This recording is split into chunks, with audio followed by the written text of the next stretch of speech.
नमस्कार, आशा कुकिंग मध्ये तुमचं सर्वांचं स्वागत आहे। मी आज गुळची भाजी बनवणार आहे हरभऱ्याची डाळ टाकून। तर चला बनवूया। इथं मी गुळची भाजी स्वच्छ धुवून घेतला आहे, नीट करून मुळ्या वगैरे काढला आहे यातल्या। फोडणीसाठी लागणारे साहित्य, मी डाळ भिजू घातलं होतं अगोदरच एक 5-6 मिनिट, आणि बारीक केलेला लसूण आणि कांदा। तर चला फोडणीची तयारी करूया। इथे मी छोटी कढई ठेवला आहे, यात आपल्याला एक पळी तेल घालून घ्यायचं आहे। 1 चमचा जिरे टाकला आहे, लसूण टाकून घ्यायचा आहे बारीक वाटलेला, त्याला छान असं परतून घ्यायचं आहे। बारीक चिरलेला कांदा टाकायचा आहे, मी कांदा थोडा घेतला आहे, लसूण आहे म्हणून लसूण जरा जास्त घेतला आहे वाटून।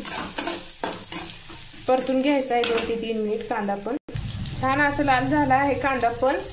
आता डाळ टाकून घेऊया भिजू घातलेली, याला पण छान असं परतून घ्यायचं आहे 2 ते 3 मिनिट। डाळ छान परतून झाली आहे 2 ते 3 मिनिट। आता भाजी टाकून घेऊया, त्याला पण हे पण भाजी परतून घ्यायचं आहे 2 ते 3 मिनिट। आता यात आपल्याला लाल तिखट टाकून घ्यायचं आहे, हिरवं पण तिखट टाकू शकता तुम्ही, मी ते लाल टाकलं आहे।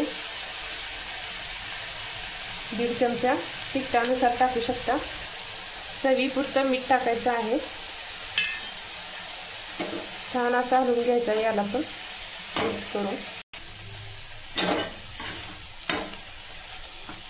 पाणी वगैरे टाकायचं नाही, भाजीतच पाणी सुटतंय। छान असं परतून घेतलं आहे। आता प्लेट झाकून घेऊया थोड्या वेळासाठी, म्हणजे 3-4 मिनिट।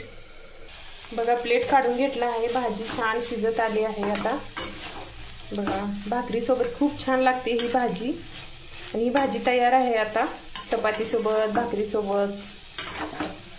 गुळची भाजी खूप छान लागते, असं तुम्ही नक्की बनवा। व्हिडिओ आवडला तर लाईक करा, कमेंट करा। हरभऱ्याची डाळ टाकून खूपच छान लागते, नवीन असाल तर सबस्क्राईब करा। छान झाली आहे भाजी।